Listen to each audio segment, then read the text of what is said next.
아이를 더 낳으시기를 부탁을 드립니다. 자, 다 함께 일어나셔서 오늘 주신 하나님 말씀 베드로전서 2장 1장 1절에서 2절까지 말씀입니다. 저와 여러분이 교독하겠습니다.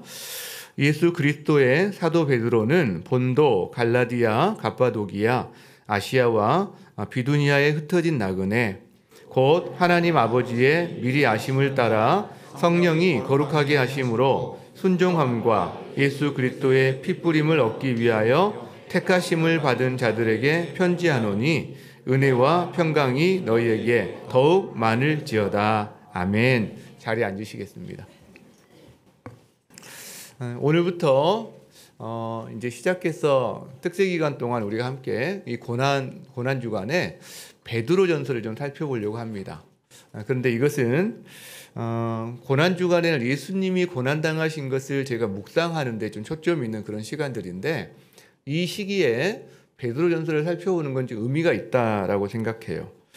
왜냐하면 그 초대교회 그 성도들에게 이 편지를 보낼 때 이 초대교회 성도들의 상황이 만만치가 않았습니다.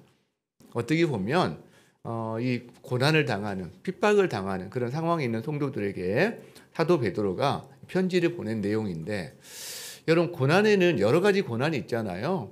깨어진 세상에 살기 때문에 믿는 사람이나 믿지 않는 사람이나 그냥 당할 수밖에 없는 이런 고난이 있어요. 사실 우리가 뭐 병을 앓는다거나 이런 것들이 믿는 사람 믿지 않는 사람 가리는 게 아니잖아요. 그러니까 누구나 당하는 고난이 있고요.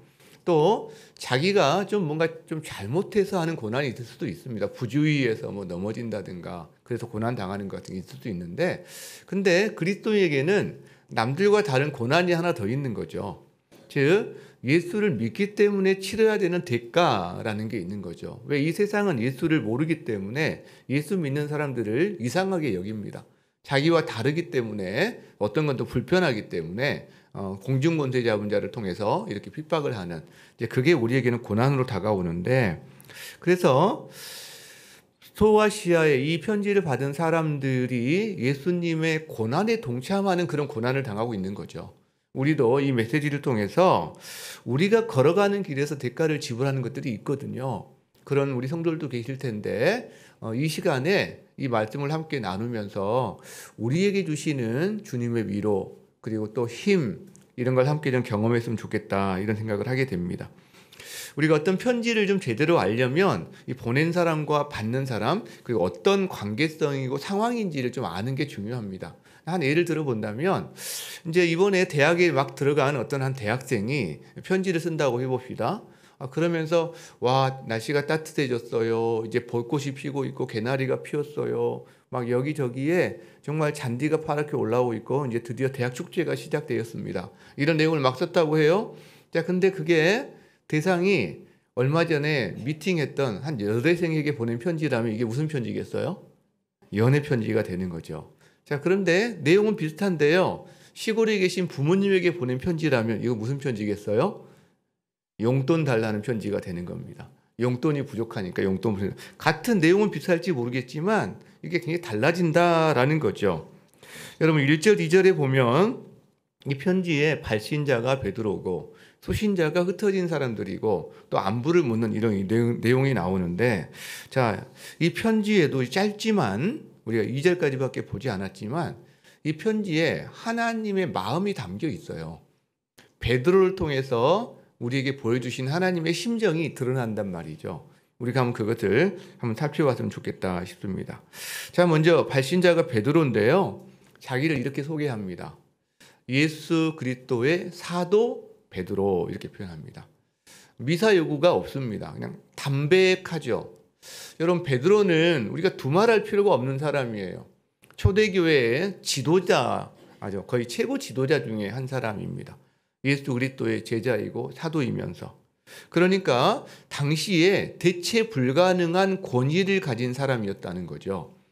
정말 어떤 대단한 사람이라고 할 수 있는데, 또 뭐 이렇게 한번 설교하니까 3,000명이 회개하고 예수께로 돌아오는 역사가 일어나기도 하고 어마어마한 사람인데, 그런데요, 원래 베드로를 아는 사람이라면 이 베드로가 비포, 그전 베드로와 그 다음에 지금 이후의 베드로가 너무나 다르다는 것을 우리가 알게 돼요.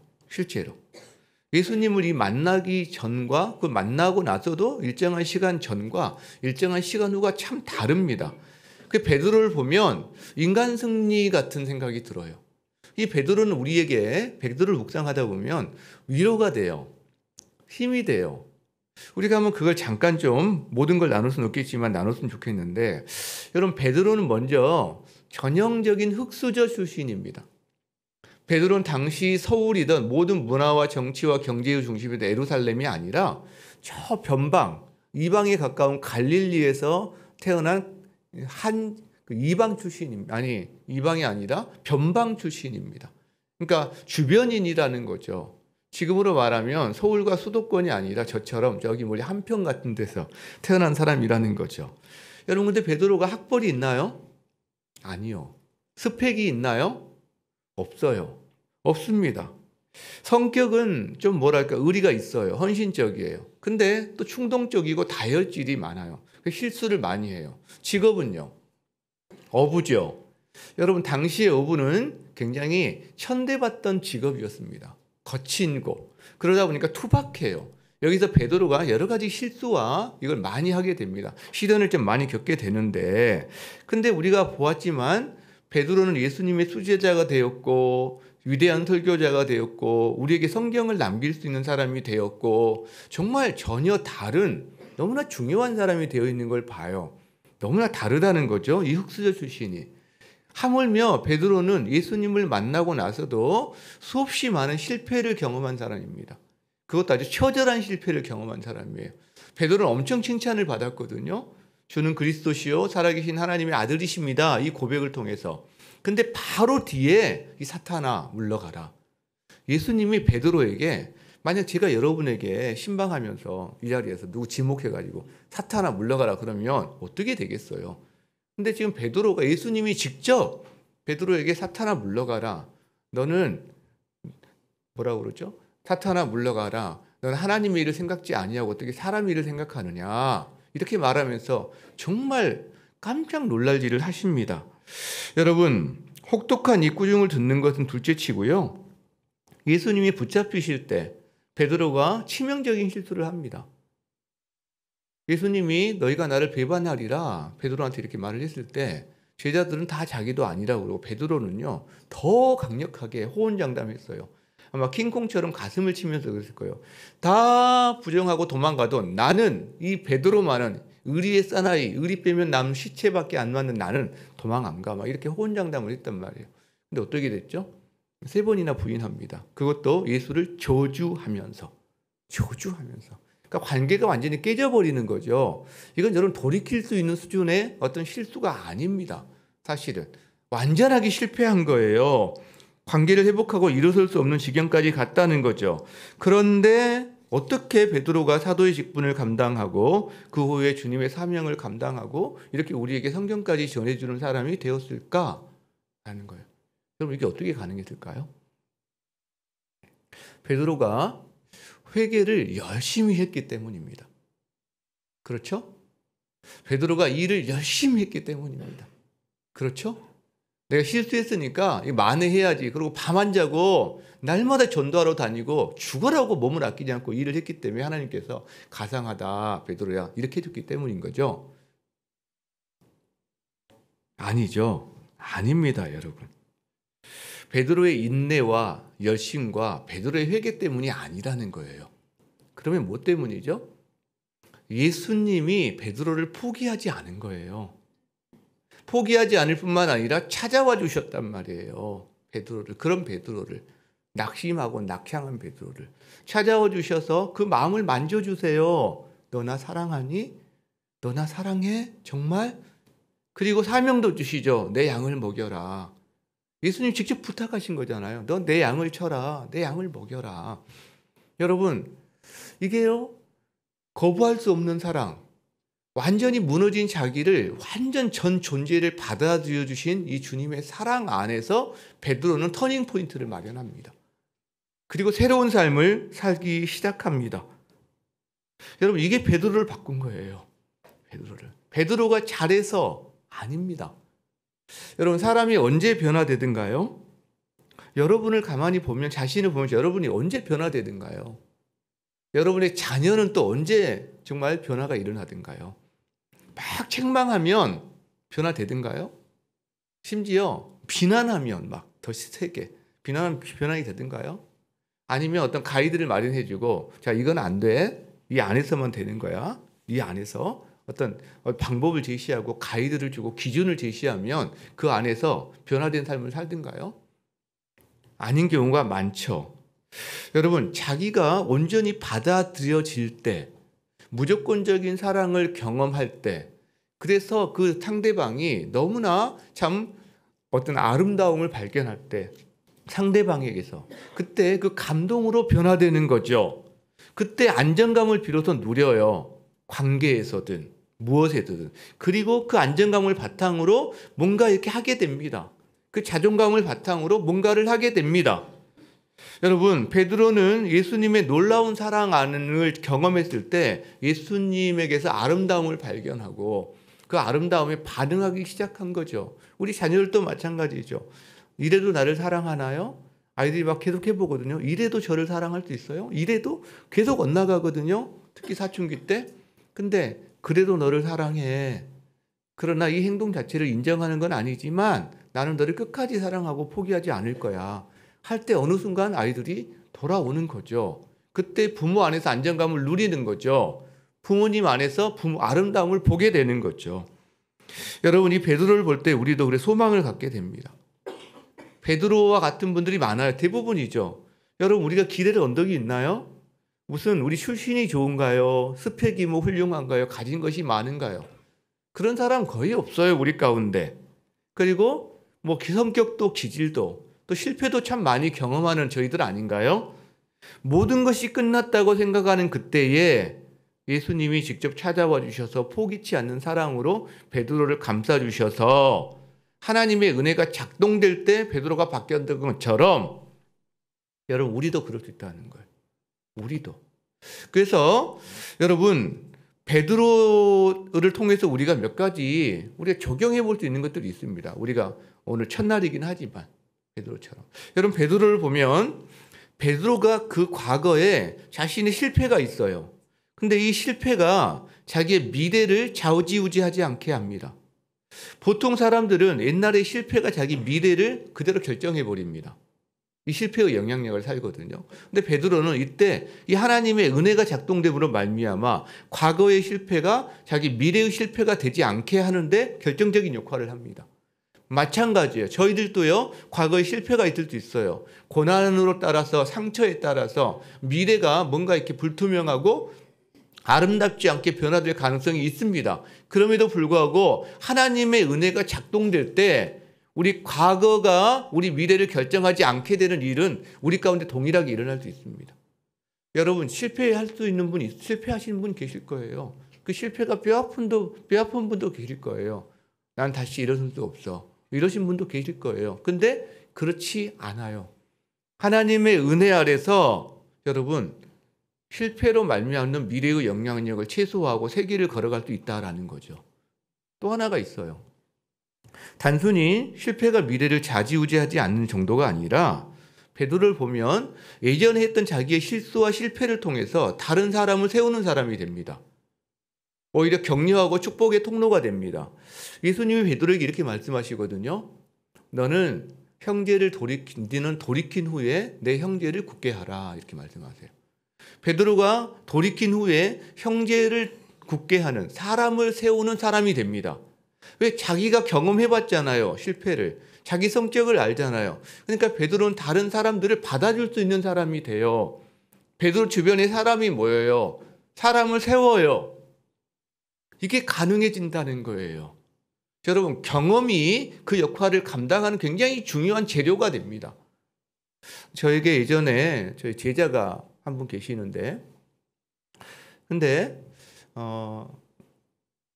따님이 있었는데 20대에 정말 이게 예쁘고 너무 이렇게 꽃다운 그런 자녀가 있었죠. 근데 그 자녀를 잃었어요.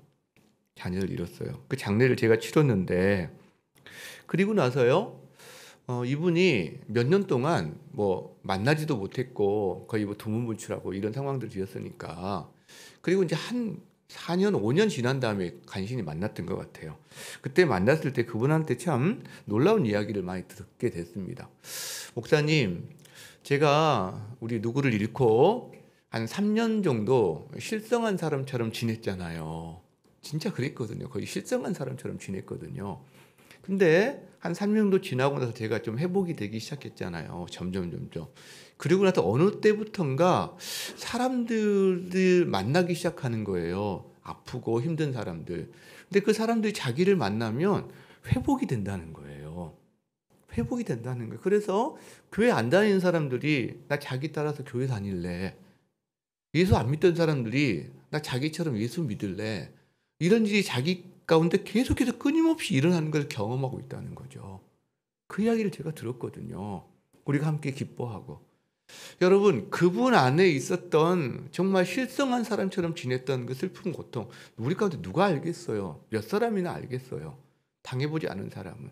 근데 그것이 하나님 안에서 다른 사람을 세우는 통로, 자기도 회복이 되면서 통로도 되더라는 거죠. 실제로 그 동병상련의 마음으로. 여러분, 저는 흙수저 같은 한계가 우리 가운데 있지만 우리 가운데 있는 한계보다 하나님의 은혜가 강하다고 믿습니다. 아멘. 여러분, 끝장난 것 같은 실수가 있지만 여러분, 엄청난 실수보다 그걸 회복시키시는 하나님의 은혜가 더 강력하다고 저는 믿습니다. 여러분, 그렇기 때문에 베드로에게서 우리가 그걸 볼 수 있다면 우리에게서도 동일하게 하나님께서 일하실 수 있다라는 거죠. 여러분 안에 아픔, 슬픔, 고난, 이것이 베드로처럼 해석이 되고 그것이 오히려 미래의 여러분을 좌지우지 않게 할 뿐만 아니라 다른 사람을 위로하고 격려하고 사람을 세우는데 사용될 수 있는 여러분의 재료가 되기를 주님을 축복합니다. 자, 수신자는 누군가요? 발신자가 베드로라면, 자, 수신자는 본도, 갈라디아, 갑바도기아, 아시아, 그리고 비두니아에 흩어진 나그네들이라는 표현을 쓰고 있어요. 자, 이 지역은 현재 지금 터키, 지금은 튀르키예라고 이제 명칭을 좀 바꿨더라고요. 이 튀르키예의 북서부 쪽에 해당하는 지역입니다. 자, 어떤 사람들은 이런 말을 해요. 사도 바울이 아시아로 가서 복음을 전하려고 했을 때 하나님께서 막으시고 그 다음에 유럽으로 건너가게 하시는 바람에 유럽이 복음을 듣고 이렇게 사회가 발전되었고 그 다음에 복음의 중심지가 되었고 그래서 하나님은 아시아는 안 좋아하시고 유럽을 편애하시는 거 아닌가? 이런 이상한 음모론에 휘말리시는 분들이 가끔 있습니다. 자, 근데 이 지역이 어느 지역이냐면 바로 아시아 지역입니다. 아시아 지역. 그러니까 하나님께서 바울을 유럽으로 보내실 때 뭔가 베드로와 또 다른 사람들은 아시아로 보내신 거죠. 이제 이 음모론에서 벗어나시기를 바랍니다. 자, 그렇다면 이곳에 복음이 어떻게 전해졌을까요? 베드로가 방문했을 수도 있죠. 그런데 기록이 없기 때문에 우리가 정확하게는 알 수 없지만 또 다른 복음 전도자들이 거기 가서 복음을 전했을 수도 있습니다. 이제 그래도 한 가지 의문은 남아요. 아니, 베드로가 거기에 편지를 보낸다는 것은 무슨 관계가 있다는 건데 이 관계가 어떻게 형성이 됐을까? 제가 이런 생각을 하다가 그 생각이 나더라고요. 이건 사도행전에 보면 오순절 성령 강림 때 이들이 막 방언을 합니다. 그때 저기 로마 전역에서 몰려들었던 수많은 사람들, 예루살렘에 있던 사람들이 자기의 언어로 방언하는 것을 보면서 놀래요. 그리고 이들이 설교를 듣고 회심하는 일이 벌어집니다. 여러분, 그때 오늘 우리가 읽었던 이 5군데의 지역의 이름 중에 3군데가 나와요. 어디가 나오느냐? 본도, 아시아, 갑바도기아 사람들이 사도행전 2장에 그 사람들이 나옵니다. 즉, 이걸 유추해 본다면 여기 5개 지역에 있는 사람들 중에 일부가 예루살렘에 가서 이 사도들의 방언을 듣고 그 다음에 베드로의 설교를 듣고 회심한 사람들이 와서 복음을 전했고 이 베드로의 설교를 들었던 사람들이 베드로와 어떤 관련성을 맺었을 거다라는 유추가 가능해진다라는 거죠.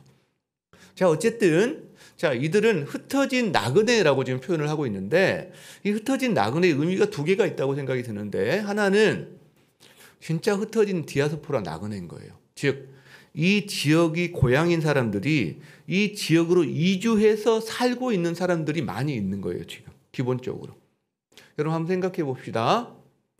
지금도요, 유학 생활이 여러분 쉬운가요? 외국 생활한다는 게 쉽지 않습니다. 여러 가지로. 자, 외국인 노동자로 산다는 거 쉬울까요? 쉽지 않습니다. 우리나라에 와 있는 외국인 노동자든 우리가 외국에 나가서 일하는 사람이든 이게 쉽지 않습니다. 이민자로 산다는 건요. 여러분 그것도 정말 어렵습니다. 지금은요. 각 나라의 국경의 문턱이 굉장히 낮아진 상태에서도 그래요. 근데 2000년 전에는 어땠을까요? 여러분 더 어려웠을 겁니다. 아마 몇 배로 어려웠을 겁니다. 저희 동네만 해도요. 제가 어렸을 때만 해도요. 외지에서 사람이 한 명만 들어오면 다 압니다. 온 동네 사람들이. 네, 그때는 뭐 완전히 폐쇄적인 어떤 공동체였기 때문에 다 알아요. 그 누가 얘기 지금도 시골에 텃세 같은 게 있지만 그때는 더 진짜 심했죠. 누가 집 한 채, 땅 하나, 뭐 하나, 우물 하나 파는 거 여러분 어떻게 할 수가 없는 그런 시절이 많이 있었다는 거죠. 여러분 그렇다면 이 흩어진 나그네들 자기 고향을 떠나서 이 소아시아 여기저기 정착해서 살고 있는 이 사람들의 삶에 공고함이 당연히 있다는 거예요. 어려움이 있다는 거죠. 그죠? 힘듦이 있다는 거죠. 자, 이게 흩어진 나그네라는 표현 가운데 우리가 유추해 볼 수 있고 또 하나는 상징적인 의미도 있을 수 있다라고 생각해요. 뭐냐면 이 세상에 사는 사람들, 이 세상이 전부라고 생각하는 사람들은 여기가 자기 고향이고 본향이에요. 근데 그리스도인들은 우리의 고향과 본향은 하늘에 있다고 믿는 사람들이에요. 그럼 이곳은요. 순례자로서 우리가 살아간다라고 생각하는 사람들이죠. 그러니까 기본적으로 그리스도인들에 대해서 순례자라는 개념으로 볼 때 상징적인 의미와 실제적인 이주에서 사는 사람들의 의미가 같이 섞여 있을 거다라고 생각한다는 거죠. 자, 그러면 이 흩어진 나그네들의 상황이 어떠했을까요? 베드로는 왜 이들에게 편지를 보냈을까요? 여러분, 기본적으로 이들의 상황은요, 고난이었을 겁니다. 지금 게다가 점점 예수님 승천하시고 나서 한 30년 정도 시간이 흐른 시점이기 때문에 점점 그리스도인들을 향한 박해와 핍박이 가중되고 있는 시점이에요. 그러니까 소아시아 지역에서 그리스도인들을 향한 지역적인 핍박이 이미 상당 부분 진행되고 있는 상황 가운데서 고난당하고 있는 성도들에게 편지를 보낸 거죠. 또 한 가지, 이 편지가 씌어진 시점이 여러 견해가 있지만 종합해 보면 AD, 그러니까 기원 후 한 63년경 전후 정도 됩니다. 63년경 전후가 되는데, 자, 이게 어떤 의미가 있느냐? 64년에 로마에 큰 일이 벌어집니다. 대화재가 벌어져요. 로마 시내가 다 타버립니다. 그래서 이 화재의 원인에 대해서는 여러 가지 설이 있지만 네로 황제가 도시를 정비하기 위해서 불질렀다는 말도 있기도 하고 또 시상이 떠오르지 않아서 불을 질러놓고 불을 보면서 이 시를 지었다는 표현도 있기도 하는데 어쨌든 이 네로 황제가 굉장히 정치적인 궁지에 몰리는 사건이 됩니다. 또 네로 황제의 연관성이 뭔가 있는 것 같고요. 그러다 보니까 이거를 정치적으로 돌파해내기를 위해서 희생양을 만듭니다. 그 희생양이 누구겠어요? 그리스도인들입니다. 그리스도인들이 불을 질렀다고 하면서 그때부터 그리스도인들을 박해하기 시작합니다.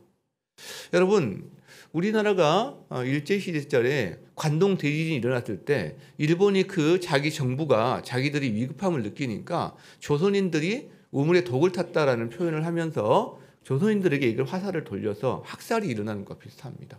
그런 일이 이제 그리스도인들에게도 벌어지는 거죠. 이전까지도 박해가 점점 심해 오기는 했어요. 근데요, 이 64년을 계기로 정부 차원에서 조직적으로 그리고 점점 심화된 박해가 시작됩니다. 완전히. 그래서 이 박해가 언제까지 가느냐?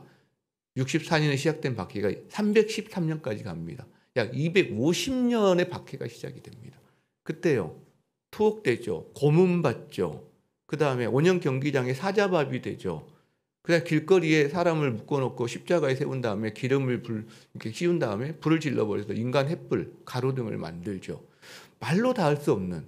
이때 수많은 사람들이 핍박을 피해서 카타콤이라는 그 무덤으로 들어갑니다. 무덤에서 태어나서 무덤에서 자라서 무덤에 죽는 사람이 부지기수예요. 250년간의 박해였기 때문에. 그 시간을 지나간다라는 거죠. 여러분, 우리가 이거 상황을 생각해 본다면 이 편지가 지금 어떤 상황에 쓰여지는지가 우리가 이해가 되는 거예요. 박해가 이미 시작된 시점이에요. 박해가 당하고 있는 성도들.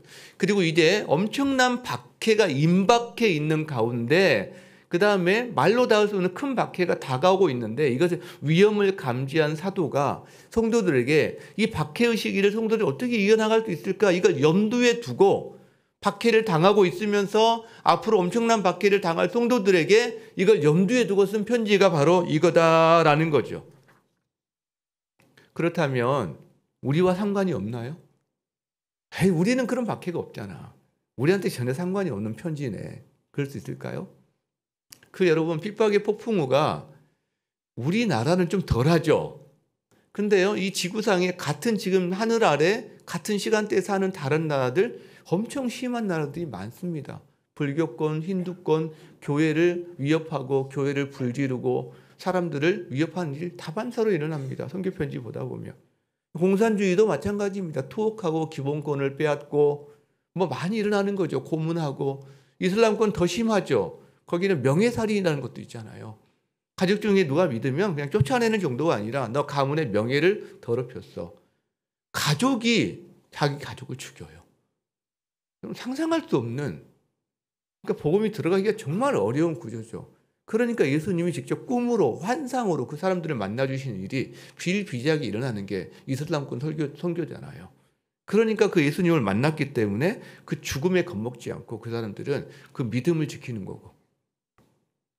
여러분, 우리나라와 먼 이야기라고 할 수 있지만 우리나라도요 이제 박해의 전 단계 접어들고 있지 않은가라는 느낌을 여러분 지울 수가 없습니다. 영화, 미디어 이런 데 보면 기독교가 이미 무시를 넘어서서 조롱과 그리고 뭔가 공격의 대상으로 바뀐 지가 오래됐습니다. 이제 기독교를 공격하지 않으면 마치 뭔가 양념을 치지 않은 듯한 이런 문화적인 사조가 자리를 잡아버렸어요. 실제로. 이것이 점점 더 큰 걸로 아마 발전될 겁니다. 여러분, 우리 아이들이 대학교를 가잖아요. 친구를 사귀어서 잘 지내다가 교회 다니는 게 드러나면 친구들이 그런 말을 한다는 거 아시죠?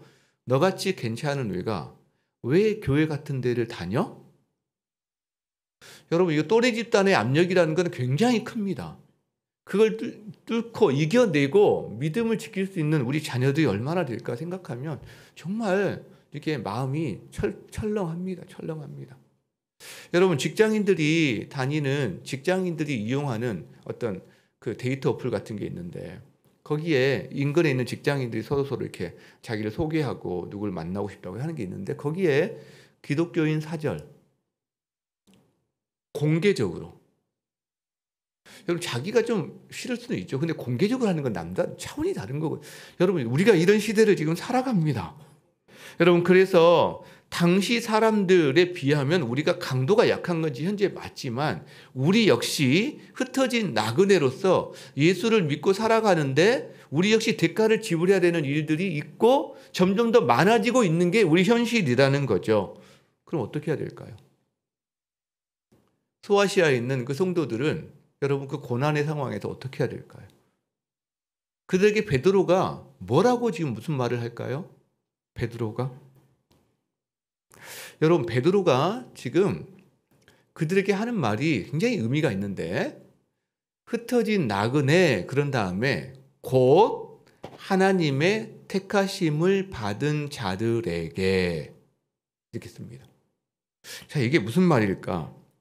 지금 흩어진 나그네는 고난의 상황에 있는 성도들이거든요. 고난에 있는 너희들에게 하면서 곧 너희는 누구냐면 성부, 성자, 성령 삼위 하나님의 택하심을 받은 사람들이야. 구원받은 사람들이야. 그러면서 이 짧은 인사말 안에 굉장히 독특한 표현이 들어가는 거예요.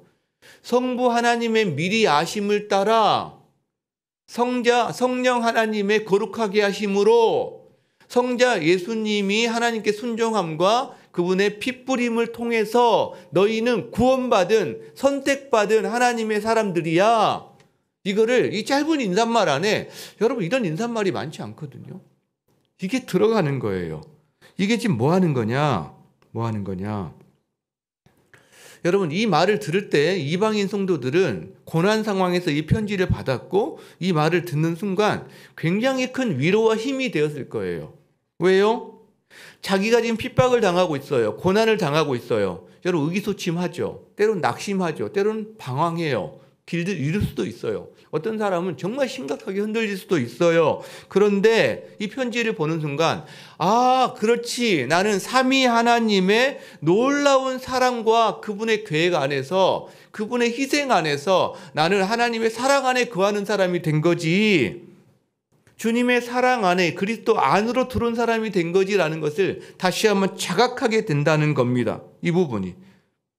여러분, 우리 역시 마찬가지예요. 우리도 그들처럼 이방인이었어요. 그리스도 바깥에 있는 사람이었습니다. 그리스도 바깥에 있을 때 우리는 고단한 삶을 살았습니다. 방황했습니다. 왜? 세상 풍조를 따라서 살아야 됐거든요. 공중 권세 잡은 자를 따라서 우리가 이리데 끌려다녔거든요. 그리고 기껏 자기가 주체적으로 한다고 했지만 알고 보니까 자기 욕심을 따라서 내 본성이 원하는 대로 살았단 말이에요. 종속적인 삶을 살았단 말이에요. 그런데 이제 그 모든 것들이 우리의 삶을 굉장히 힘들게 했는데 그리스도 예수 안에서 우리는 하나님의 사랑 안에서 받아들여진 사람이 되었어요. 하나님께 성부, 성자, 성령 삼위 하나님의 연합 사역 안에서 우리는 선택되었고 구원을 받았다라는 거죠. 여러분, 우리 역시 흩어진 나그네라는 거예요. 우리 역시. 우리가 한 가지 주목해야 될 게 그런 거죠. 핍박의 폭풍 속에 있는 성도들에게 자, 이 핍박의 폭풍을 잘 견뎌내기 위해서는 1번, 2번, 3번 이렇게 하는 거야. 여러분, 이 방법을 먼저 이야기하지 않아요. 구체적인 이야기를 뒤에 가서 물론 하긴 하지만 먼저 하는 게 뭐냐? 정체성을 깨우쳐 줍니다. 네가 누군지 이 이야기를 먼저 한다는 거예요. 너는 삼위 하나님의 놀라운 선택을 받고 하나님의 사랑 안에서 너는 거하게 된 구원받은 사람이야. 이 이야기를 먼저 한다는 거예요. 왜? 정체성이요, 새로워지면 고난의 의미도 새로워집니다. 정체성이 달라지면 고난의 의미도 달라집니다.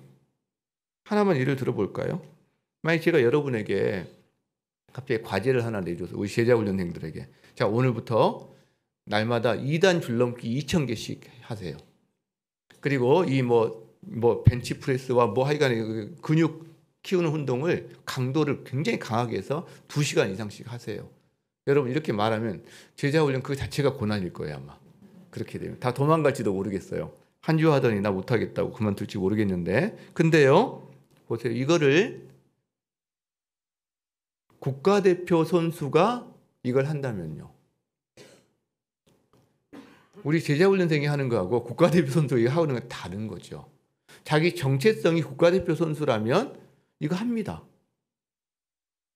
제가 글을 보니까 어떤 예전에 국가대표 선수가 날마다 하루 2,000개씩 2단 줄넘기를 했더라고요.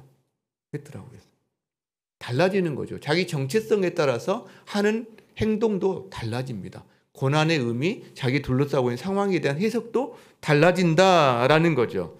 여러분에게도 고난의 문제가 있습니다. 실패의 문제가 있습니다.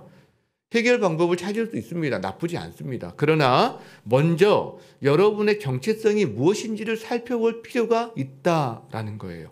왜? 1번이 정체성입니다. 그리고 이 정체성에서 2번이 나옵니다. 사명이 나오고 행동이 나오고 내 상황과 여건을 둘러싸서 이걸 어떻게 해석할지가 1번 정체성에 따라 달라진다라는 거죠. 어제 사역훈련하면서 제자훈련 기독교의 생존 방식이라는 책 가운데서 이렇게 마음에 남는 한 부분이 있었습니다. 거기 이런 질문을 합니다. 자, 세상을 따르지 않고 하나님을 따르는 삶을 헌신이라고 할 수 있나요? 여러분 어떻게 생각하십니까? 하나님을 따르지 않고 세상을 따르지 않고 하나님을 따르는 삶을 헌신이라고 말할 수 있냐는 거예요. 여러분 어떻게 생각하세요? 저자는 그런 이야기를 합니다. 우리가 가령 주식 투자하든 무슨 투자든 망할 것에 투자하지 않고 망하지 않고 수익이 나고 영원한 것에 투자하는 것을 헌신이라고 말하지 않는다. 이거는 상식이다. 이런 이야기를 한다는 거죠. 여러분, 고난도 마찬가지 아닙니까? 고난도? 여러분, 우리가 없어질 세상에서 그냥 그렇게 살아가는 것과 그 다음에 영원한 것을 누리기 위해서 당하는 고난을 우리가 견디며 살아갈 때 이것이 헌신이 아니라 상식에 속하는 부분도 있을 수 있다라는 것을 그 질문을 통해서 한번 해보게 된다는 거예요. 실제로. 여러분, 그래서 우리가 당하는 고난의 크기는 실제로 내가 누구냐에 따라 달라집니다. 내가 갖고 있는 복음의 크기에 따라서 내가 감당할 수 있는 고난의 크기가 달라집니다. 내가 만난 예수님의 크기에 따라서 이 고난의 크기가 다르게 느껴집니다. 예수님이 작으면요, 고난의 크기가 크게 느껴질 거예요. 구원의 감격이 작으면요, 고난의 크기가 크게 느껴질 거예요. 그런데요, 구원의 감격이 크고요, 그냥 예수님을 만난 그 기쁨이 크다면 같은 상황이지만, 같은 고난이지만 고난의 크기는 더 작아질 거다라는 거죠. 예수님이 그런 말씀을 하시죠. 밭에 숨겨놓은 보물 이야기를 하십니다. 한 사람이 밤에다가 보물을 발견했어요. 예전에 전쟁도 많고 그러니까 숨길 데가 은행이 없으니까 밭에다가 꽁꽁 숨겨놓는 거죠. 그런데 어떤 사정이 지나서 몇십 년, 몇백 년 지나서 어떻게 보면 아무도 찾지 못한 보물이 된 건데 밤에다가 보물을 발견했어요. 어떻게 하죠? 자기 집 모든 적금 깨고 통장 깨서 그 밭을 삽니다. 왜? 그 보물 때문에 사는 거죠. 대가를 지불하는 거죠. 왜? 그 보물이 더 가치가 있으니까. 여러분, 우리가 지불하는 것이 가치입니다. 제가 이 시계에 대해서 100만 원 지불하지 않습니다. 한 2, 3만 원, 4, 5만 원 지불합니다. 이게 이 시계의 가치입니다. 여러분이 지불하는 게 그 가치입니다. 복음에 대해서도 예수님을 따르는 길에 대해서도 여러분이 대가를 지불하는 것이 여러분이 생각하는 가치라는 거죠. 그래서 우리의 정체성, 여기서 우리의 고난의 크기가 좌지우지 된다라는 거예요. 여러분 안에, 저와 여러분 안에 복음의 크기가, 예수님의 크기가 여러분 이 고난을 능히 이길 수 있는 크기가 되기를 주의 이름으로 축복합니다. 말씀을 마무리하고자 합니다. 요즘 우리 제자반, 사역반 그리고 리더반에서 큐티 방식을 우리가 좀 하나 이렇게 나누고 있는 것들이 있어요. 그러니까 보통 우리가 말씀을 이렇게 보면 이 말씀을 통해서 나한테 이렇게 하라는 거구나. 교훈을 찾고 적용해보고, 물론 이것도 의미 있지만 그렇게 하다 보면 저희들이 말씀이 의무로 많이 다가오고 짐으로 많이 다가오는 경우가 있는데, 우리가 그 방식도 좋겠지만 한번 이 말씀을 좀 더 다른 방식으로 한번 봐보자 하면서 우리가 한 가지 키워드를 이렇게 같이 나눴습니다. 그게 뭐냐면 하나님의 마음, 하나님의 심정이에요. 그러니까 이 말씀을 볼 때, 큐티를 할 때 하나님이 우리에게 왜 이 말씀을 주셨을까? 이 말씀을 주실 때 또 제자들에게 이 말씀하실 때 예수님의 심정은 어때서 이 말씀하셨을까? 이걸 한번 우리가 생각하면서 이 본문을 한번 봐보자. 그러다 보면 이 말씀이 선명하게 들어오기도 하고 주님과 깊은 교제 가운데 나아가는데 굉장한 힘이 되기도 한다. 그러면서 우리가 제자반과 사역반과 리더반에서 이걸 나누고 있어요. 이걸 이제 찬양, 고백, 감사, 간구라는 이 틀을 가지고 나누고 있는데, 궁금하신 분들은 여러분 주변에 제자반, 사역반, 우리 또 목자님들에게 막 졸라보세요. 제발 혼자만 먹지 말고 맛있는 거 나도 좀 나눠달라고 한번 나누면 좋겠는데요. 자, 여러분, 저는 오늘 이 말씀에서 한번 그걸 찾아봤어요. 우리 짧은 구절을 우리가 하고 있기 때문에 부족할 수는 있지만 이 말씀에서 하나님의 심정이 뭘까? 베드로가 소아시아 성도들을 바라보면서 베드로의 어떤 심정으로 이 글을 썼을까? 그리고 이 베드로의 심정이 하나님의 심정이겠죠. 같이 연결되겠죠. 성경이니까. 저는 그걸 고민하다가 생각하다가 그 단어가 눈에 들어왔어요. 은혜와 평강이. 은혜와 평강. 여러분, 베드로는 지금 핍박의 폭풍우 속에 있는 소아시아 지역에 흩어진 성도들에게 베드로가 진정 그들에게 바라는 것은 은혜예요. 은혜. 그들에게 너 잘 견뎌야 해. 너 지혜롭게 지내야 돼. 뭔가 그들에게 뭘 요구하고 있는 게 아니라, 여러분, 이 고난, 이 폭풍우는 하나님이 은혜를 주셔서 이들을 지키셔야만, 하나님이 은혜를 주셔서 이들을 도우셔야만, 울타리를 쳐주시고 보호해 주셔야만 넘길 수 있는 이 고난이라는 걸 알기 때문에 하나님의 은혜가 그들에게 부어지기를 간절히 바라는 베드로의 마음이 있는 거죠. 그리고 이 마음이 하나님의 심정이기도 한 거죠. 고난 가운데 있는 자를 하나님이 내버려 두지 않고, 그래 얼마나 견디나 보자.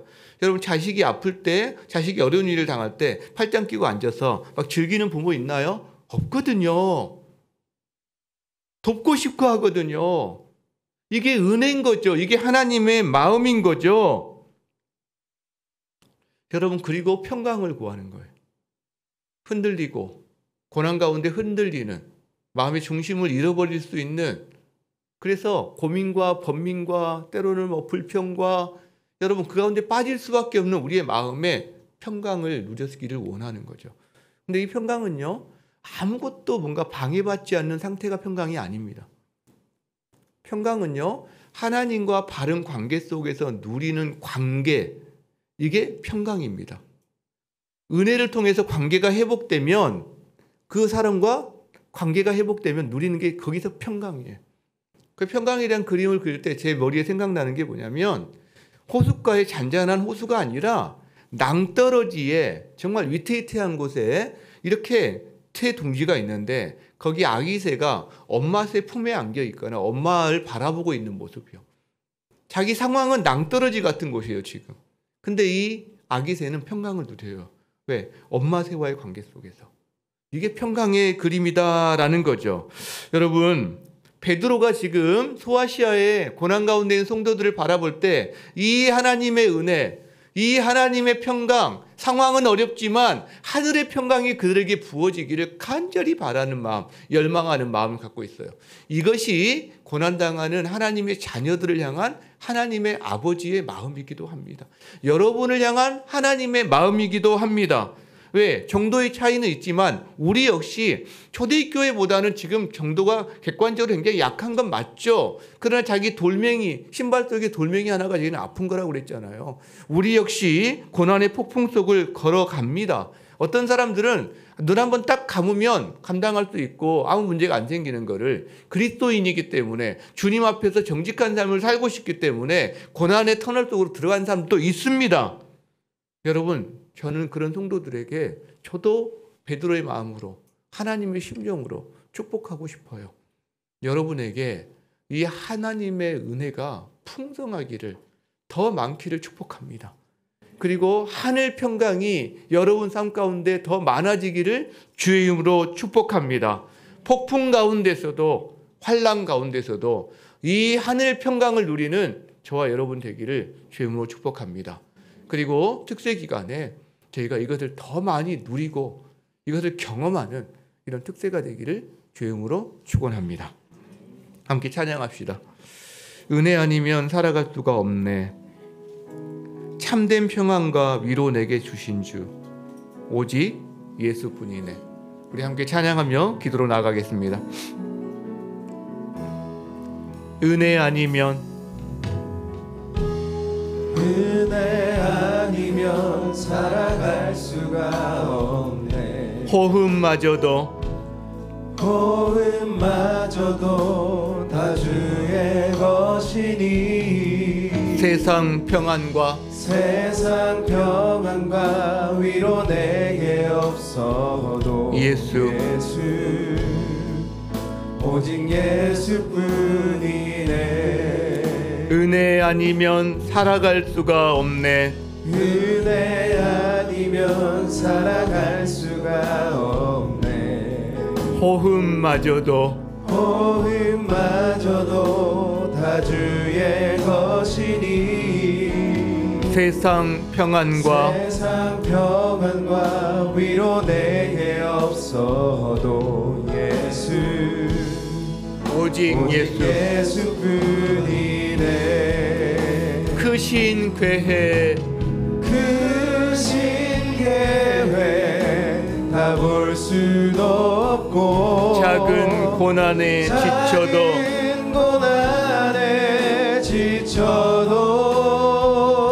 주께 묶인 나의 몸 버티고 견디게 하시네. 은혜 아니면 살아갈 수가 없네. 나의 모든 것 다 주께 맡기니 참된 평안과 위로 내게 주신 주 예수, 오직 예수뿐이네. 크신 계획 다 볼 수도 없고 크신 계획 다 볼 수도 없고 작은 고난에 지쳐도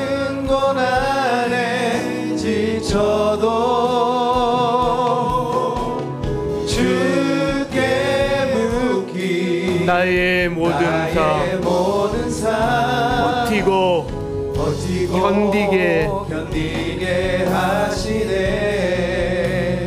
은혜 아니면 살아갈 수가 없네. 나의 모든 것 다 주께 맡기니 참된 평안과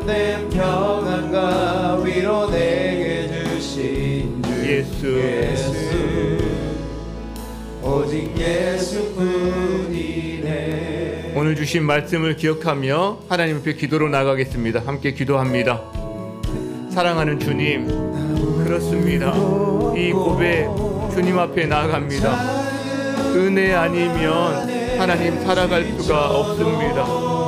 아버지, 우리가 사는 이 세상, 아버지 그리스도를 모르는 세상, 그리스도를 대적하는 세상이기에 하나님, 우리가 그리스도를 따르는 삶에서 긴장이 있고 싸움이 있고 아버지, 그것이 고난으로 우리에게 다가옵니다. 하나님 아버지, 참으로 우리는 주님의 크신 계획과 하나님 섭리를 다 알지 못하기에 아버지, 그 고난 한복판에서 작은 고난에 지칩니다. 어려워합니다. 마음에 흔들림이 있고 하나님, 정말로 이 하나님 벗어나고 싶어 아버지 안절부절 못할 때가 너무나 많은 것을 고백합니다. 그러나 이 시간에 주님 앞에 기도하며 나아갑니다. 하나님, 작은 고난에 지친다 할지라도 주님을 바라보게 하여 주시기를 원합니다. 베드로에게 허락하셨던, 온전히 받아주셨던 그 주님의 은혜, 하나님 우리에게도 허락하여 주시기를 원합니다. 주님과 함께 이 길을 걸어간다면 아버지, 걸어갈 수 있음을 믿습니다. 우리 성도들 안에 하나님 아버지 주님의 위로와 힘과 능력으로 함께하여 주시옵소서. 사랑하는 주님, 은혜 아니면 살아갈 수 없다는 하나님 아버지 찬양, 이 고백 주님 앞에 올려드립니다. 아버지, 정말 그렇습니다. 아버지, 우리가 초대교회 성도들과는 비교할 수 없는, 지금 이슬람권 공산주의에서 당하는 그 고난과 핍박과는 비교할 수 없는 하나님 그런 좋은 상황을 살아가지만 우리가 예수님을 따르는데 우리가 대가를 지불해야 되는 것이 분명히 있고 그것이 고난으로 우리 삶 가운데 찾아오는 것이 있음을 고백합니다. 하나님 아버지, 주님의 은혜를 구합니다. 주님의 평강을 구합니다. 상황에 매몰되지 않게 하여 주십시오. 아버지 하나님, 작은 가시 때문에 아버지 괴로워하고 힘든 건 맞지만 그러나 거기에 매몰되어 불평하고 불만하고 아버지 하나님, 우리 자신의 마음의 중심을 놓아버리는 자가 아니라 그 가운데 내가 누구인지, 나의 구원을 위해서, 우리의 구원을 위해서 성부, 성자, 성령 삼위 하나님께서 어떻게 일하셨고 희생하셨는지를 기억하며 이 정체성에서 이 길을 끝까지 걸을 수 있는 힘과 능력 더하여 주시옵소서. 주님, 우리 성도들 주님의 은혜를 구합니다. 주님의 하늘의 평강을 구합니다. 아버지, 특세기간 동안 주님 앞에 머물 때에 그를 10년 가운데 말씀하여 주시고 하나님의 은혜와 이 평강을 깊이 누리는 은혜의 시간 되게 하여 주옵소서. 감사와 찬양 드리며 예수님의 이름으로 기도하옵나이다. 아멘.